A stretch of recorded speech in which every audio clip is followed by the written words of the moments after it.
Hi, good day, ladies and gentlemen. My name is T. Kenneth Ubeba, and it's my pleasure to share these thoughts with you. And the title of our conversation today says, Take Your Meds. Of course, I'm not your medical doctor, so I'm not, but I'm recommending that you take your medicine. Yes, I'm recommending that every medicine prescribed for you by your doctor, you should take them. That's an interesting conversation. And I'll start off by telling you a saying from where I come from. It says that you can take all your time and spend all your energy preparing medication for a mad person.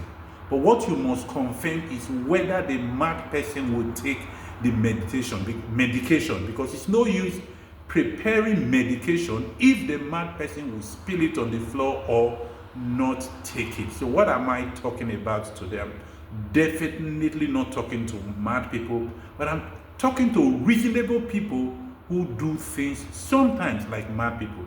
You know, they say it's insanity to do the same thing again and again and expect different results. It's definitely insanity. So now when I talk about medication, I'm not talking about your malaria medicine or any kind of medicine. I'm talking about recommendations that would make your life better. You read a book, you hear this kind of conversation, or you go to a conference, or by your self-introspection, you see gaps in your life and you don't do anything about it. It's like having malaria and refusing to take malaria medicine, or needing antibiotics or refusing to take antibiotics, or needing any specific medication for a specific illness and refusing to take. I had a friend growing up who, every time he was sick and you gave him medicine, he just throws them behind the cupboard. And I know some of us are guilty of those kind of things. And the doctor once told me that that is drug abuse. If there's a specific recommendation, maybe take these tabs 2 times 5 days in a week, and you take only 2, that's kind of drug abuse. Now, in our case, it's some form of self-abuse not to take the recommendations that you have to make your life better. And I'm just going to focus on 3 key prescriptions. Number 1 is knowledge. If you discover that you have a knowledge gap, what should you do? Fill the knowledge gap.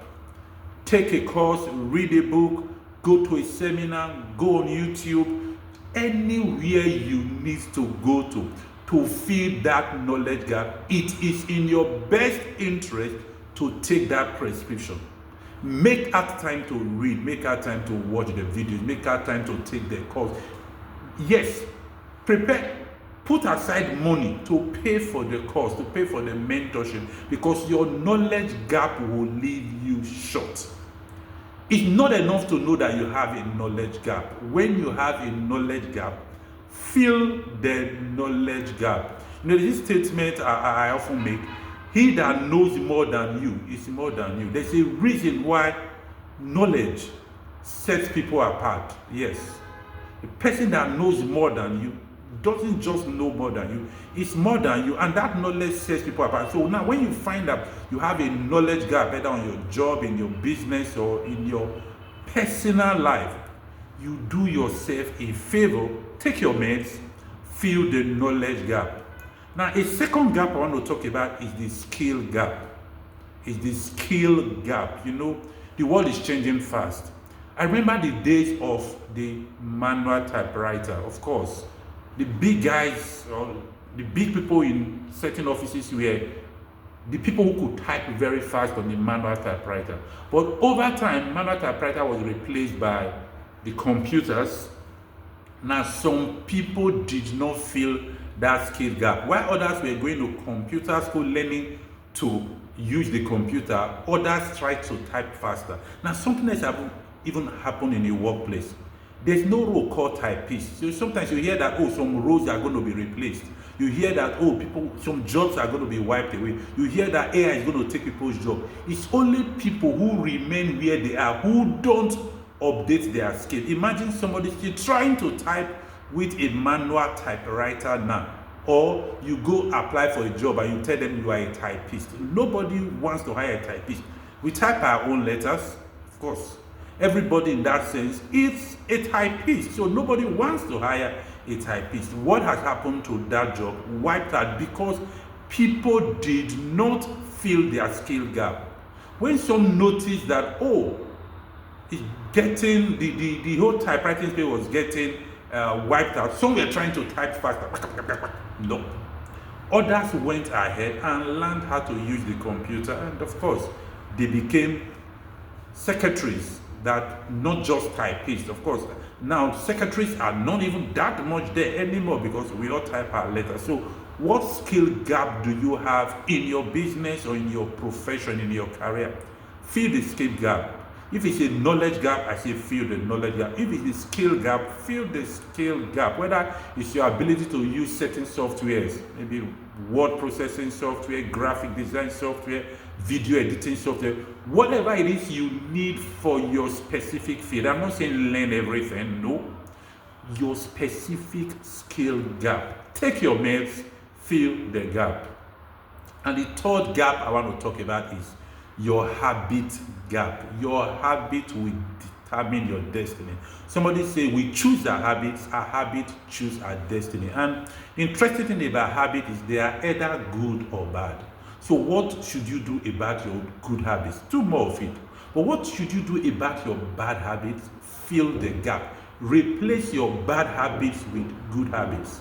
You know, there are things you know you should do more of. I usually say to people, you can classify the things you do into 4 different groups.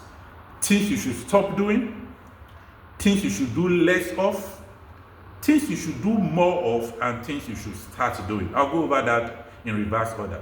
There are things you should start doing, there are things you should do more of, there are things you should do less of, and finally there are things you should completely stop doing.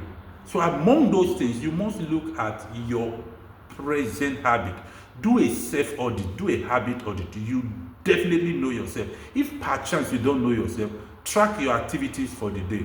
How long do you spend on social media? How long do you spend on phone? How long do you spend chatting? How long do you spend walking? How long do you spend sleeping? How long do you spend in commute? How long do you spend just whiling away the time? Look at all your habits. Look at all of them. Look at how you spend your time. Track it. Do a self-audit and ask yourself, which of these should I do more of, do less of, stop doing, or start doing? When you find gaps in your habit, plug the habit gap. It's like taking your medicine. So whether it is for malaria or for typhoid or for any other ailment, if you don't take your medicine, you won't get better. Same way, and I've just mentioned just 3 gaps you should actually do something about, because it's not enough to know, or it's not enough to get a recommendation of what you should do. The miracle is in actually filling your knowledge gap, filling your skill gap, and filling your habit gap. 3 things you can do something about: your knowledge, your skills, and your habit. And if you do, you find that over time your life changes gradually. I'll give you an example of, you can turn the sports car around, yes, 360 on the spot, but when it comes to a ship, that's the way your life is. A little change here, a little change there, a little more knowledge, a little more skill, change in habit. Over time, you realize that your life turns around, and maybe not dramatically, but incrementally. It's what's this book? Atomic Habits. Yes, James Clear. That's the kind of idea in Atomic Habits, which is a book I would recommend that you look at. So where are the gaps you notice in your life? Where are the things you need to medicate? Is it in the area of your knowledge? Is it in the area of your skill? Or is it in the area of your habits? Any of those areas, if there are things recommended for you, please take your meds, fill the gaps, fill your knowledge gap, fill your skill gap, fill your habit gap. My name is Kenneth Ugwebo, and it's been my pleasure sharing just these few thoughts with you. Till I see you some other time. If you haven't subscribed to the channel, share, like, comment, questions, of course, they are all welcome. Thank you very much for listening. Bye-bye.